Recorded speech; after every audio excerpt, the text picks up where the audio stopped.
Hello everybody, welcome to another video. Today it is 11th of March and today I will be covering some of the stuff that I talked about in the last video because there were some audio issues and I totally understand why nobody would want to watch that. I'm not deleting it though because there are some important stuff in that video that I don't want to delete, but I will go over some of it in this video and just give some brief updates. Again, still talking about the Bakhmut front because it is the most pressing, so all the other fronts I have just put on the back burner for the past few weeks or so.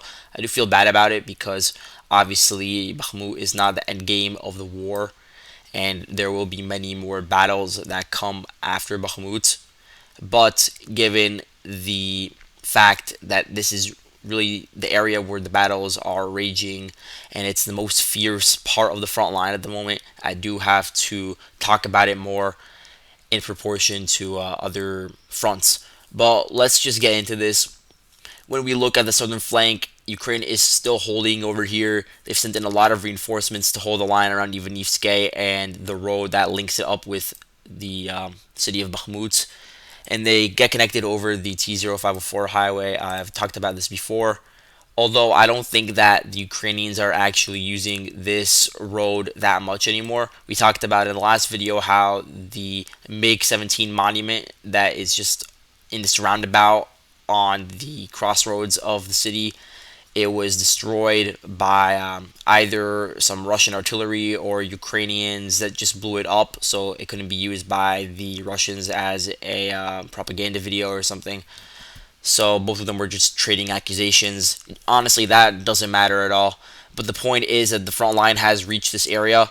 But as of today, we got actually a video from the Ukrainian side of them in a car passing through the destroyed MiG-17, which does indicate that Ukraine, in theory, could still pass through this road to enter Bakhmut. Now, it would probably not be a good idea because it is still relatively close to the Wagner Group's positions. But it is important to remember that the Wagner Group, it's not like they have these huge fortifications, these huge firing positions set up right next to the front line over here. And that's sort of the idea that people get when looking at my map, and I want to make sure that people don't actually believe that you have huge, like manpower concentrations of the Wagner Group in this area, because that the fact of the matter is that the Wagner Group, their main troop concentrations are much further in, and that this front line is just showing really the line of contact, the furthermost line of contact between the Russians and Ukrainians. And there is a lot of gray zone in between the Ukrainian lines and the Russian lines because in a battle like Bakhmut, where you have different residential blocks and buildings, it is pretty easy to get lost and to get isolated from your wider squad. So I just don't want people to get this idea that this is an entirely contiguous map and that in real life the Wagner Group is this close to the road with a significant amount of manpower and ammunition. They're not actually that close. I'm sure they have some forward forces, some recon units, or just some of their shock forces that are this close to the road, but they are relatively small in size, and the bulk of Russia's forces are not this deep into Bakhmut yet. If they were, then the road would have already been cut off. And so, yeah, you do have a level of a gray zone where the Ukrainians, on one day, they can't actually use the road because the Russians are firing upon it heavily with artillery and small arms. And then maybe on another day, the Ukrainians are able to suppress some of that with their counter battery fire, and they're able to make some sort of localized counterattack to push back the Wagner Group and the Russian forces, maybe 10, 100, 200 meters. So yeah, I just wanted to bring up that fact so people don't have this idea that the road is 100% under Russian fire control. It's just much more difficult to use the road, obviously, and that's why Ukraine has been opting to use more so of the mud roads. When I say mud roads, it's the ones that are made of either gravel or dirt, usually dirt roads like the one over here, and it's just inundated with mud. So it is very, very easy to get bogged down in the mud. And like at the T-0504 road, if you look at footage over here, you see this one. There's a video that was just posted today of a view of the road. There's basically no mud on the road itself. So in theory, it would be better to use this road, but it is so close to the front line that, yeah, it is possible for the Wagner Group and the Russian forces to fire on it more accurately, more precisely than it would be if they use one of the more unconventional routes that just passes through the open fields into Bakhmut. And that's what they've been doing.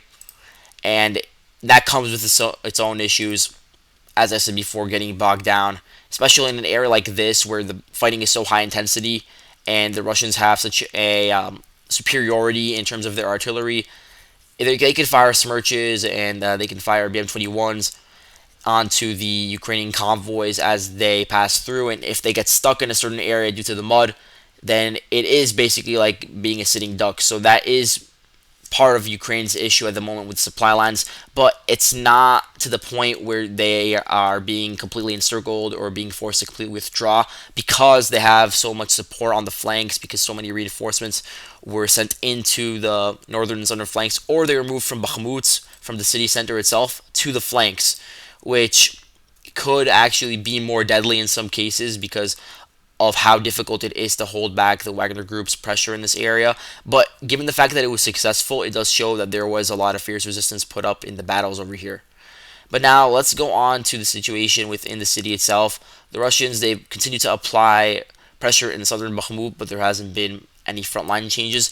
To the south, as I said yesterday, the Russians were able to push deeper into Bakhmut, specifically near the city center, but they haven't really reached the city center yet. They are pushing from the south, and they are beginning to apply pressure across the Bakhmutovka River. This is where a lot of the rumors are popping up that the Wagner Group has crossed over the river. I'm sure that there have been some recon units that have crossed over because, look, it's a very narrow river. You could cross over pretty easily just with a small squad of 4 to 10 people and take over just a singular house, set up firing positions over there, and then one by one take over some of the houses where maybe you don't have as many Ukrainian forces concentrated. And then after that, you could provide cover for a larger Russian force to cross over the river and take over some of the adjacent buildings, which would allow them to create a strike force that could be used to assault the city center on a larger scale. And so that's probably what's going on. A lot of the reports saying that the Wagner Group has captured buildings to the west of the river are probably not true yet, but I would bet that this area has basically turned into a gray zone because we are receiving reports that the Wagner Group and their reconnaissance elements are beginning to probe the Ukrainian line. And it's not just from the east, as I said, it's from the south and also from the north. From the north is where it is very interesting because the Wagner Group, they were able to take over the entirety of the Ilinovka district. I said this in the previous video. And they also took over this water treatment facility, which will give them a springboard to begin attacking the Azom district of Bakhmut, which is very similar in composition to the Bakhmut city center because it is just filled with these large buildings. Some of them are facilities. So this is an area where Ukraine probably has a lot of their machine guns stored. Maybe they have some mortar rounds. Maybe they have some anti-tank weapons and other small arms fire, grenades, a lot of ammunition stockpiles. And it's sort of like a coordinating point before different squads or maybe different platoons on a larger scale go out and conduct whatever operation they have in store. And so the Ukrainians, they have probably set up a lot of firing positions on the upper stories of these buildings, which will make assaulting them head-on difficult. But that's why the Russians are attacking along a broad line, you could say, because they have control of Ilinovka, so they can attack from this direction. They also have control of the water facility, so they can attack from that direction. And they have control over the meat processing plant, so they could attack across the Bakhmutovka River and advance through open fields and assault the Azom facility from the east. So again, you're seeing how they're shaping the battlefield in order to envelop the Ukrainian formations over here. And there probably aren't that many Ukrainian forces over here, but just given the density of the city, it is still dangerous to advance through narrow roads over here. If you just go in with some vehicle or some like armored fighting vehicle or some infantry fighting vehicle, it is very easy to get ambushed and attacked by Ukrainian anti-tank fire or anti-armor fire. And so it is very risky to just conduct these frontal assaults onto the Ukrainian positions within the city. If we look at the flanks, again, nothing has happened in Kromove, Ukraine holding the line. Same thing with Bodanivka, they've been able to hold on over there.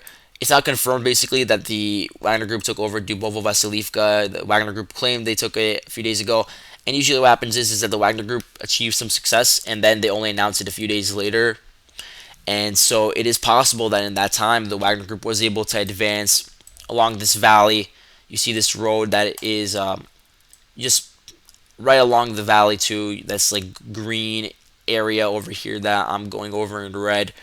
This entire area is on a relatively low elevation, and so it is possible that they just advanced along this road and took over Orikovo Vasilivka without much of a resistance, while the Ukrainian formations retreated to Minkivka. But for now, that is unconfirmed. It's just rumors from mainly the Russian side.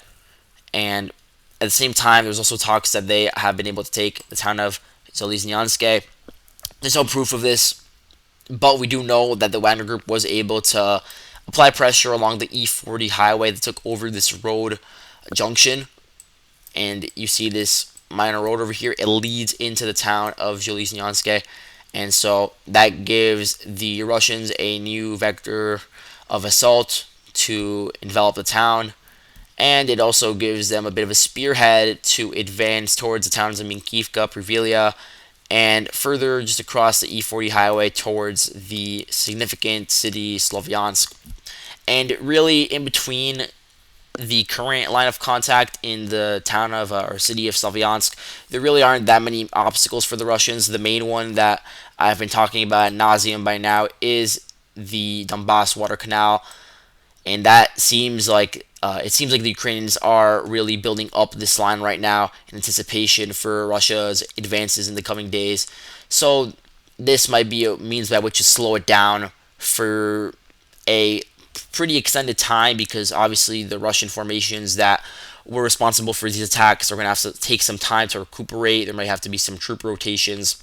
Russia is capable of that, of course. Now they're filling up a lot of their formations in Bakhmut, not with Wagner prisoners, but with more of the conventional Russian military. So like the paratroopers from the VDV, they're being moved into Bakhmut. They've been there for a while, but now their size and their presence within Bakhmut has increased. Same thing with some of the naval infantry. They've been moved into Bakhmut, and just in general, the Russian army, they've been moving in some of their regular units into Bakhmut. You did have a lot of Russian garrisons that had built up large bases and stockpiles within some of the conquered towns. So, for instance, you have like this town over here. I think this is Rubivka. You have, for instance, the 35th Separate Guards Motor Rifle Brigade. They have positions set up over there. It is safe to say that by now they've moved some of the units within this brigade into Bakhmut. Same thing with some of these other towns where you have like the 56 Guards Air Assault Regiment. They've probably moved in some of their units into Bakhmut. I would say the most powerful concentration of Russian forces in this area, that also includes the Wagner Group, is in Popasna. Everybody remembers Popasna and the really difficult battle that occurred there, which, in terms of its ferocity, could rival Bakhmut's, and in terms of the damage, obviously proportional to the town itself, is on scale with Bakhmut, because like 90% of the town was leveled in the fighting. But then after that, it wasn't really rebuilt, but you did see a lot of military assets being moved in.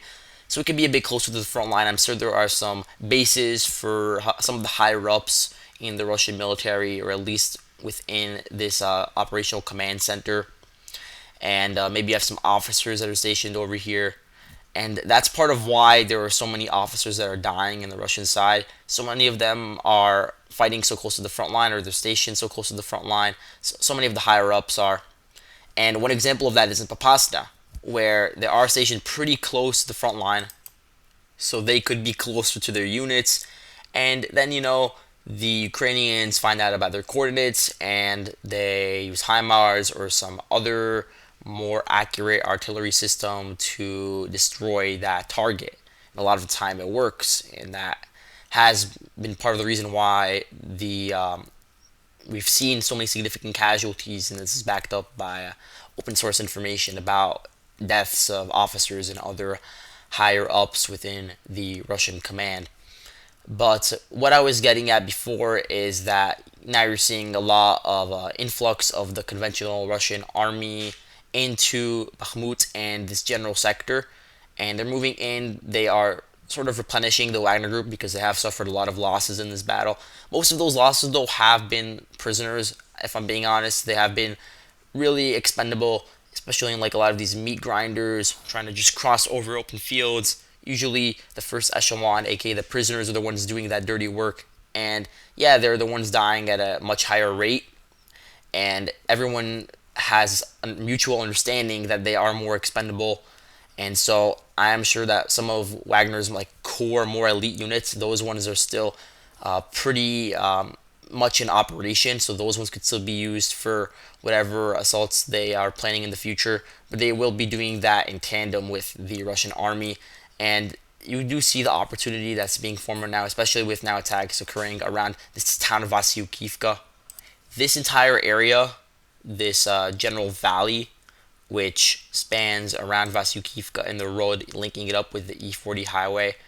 So like from Vasyukivka to Nikiforivka and then towards the E-40 highway. This entire area is on like a relatively low elevation, and there aren't that many Ukrainian forces that are reinforcing this specific sector because many of them are trying to like reinforce Bakhmut city itself or the flanks.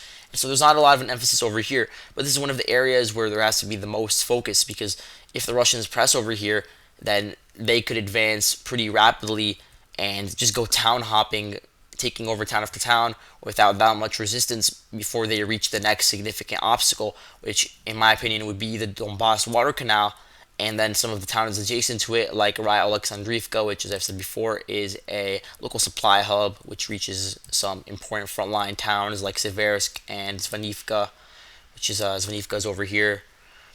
But again, this is just looking more into the future. I don't really expect this to happen for honestly like a month probably. Maybe in a month we'll see some more Russian advances in the direction that are significant enough to see maybe the towns like Raya Alexandrivka being taken. But yeah, I'm just trying to look into the future over here. For now, again, battles in Bakhmut, Ukraine is still holding on to about half of the town and they're holding on to the flanks, although the situation is getting more and more desperate by the day. So, thank you guys for watching, and I'll see you guys later.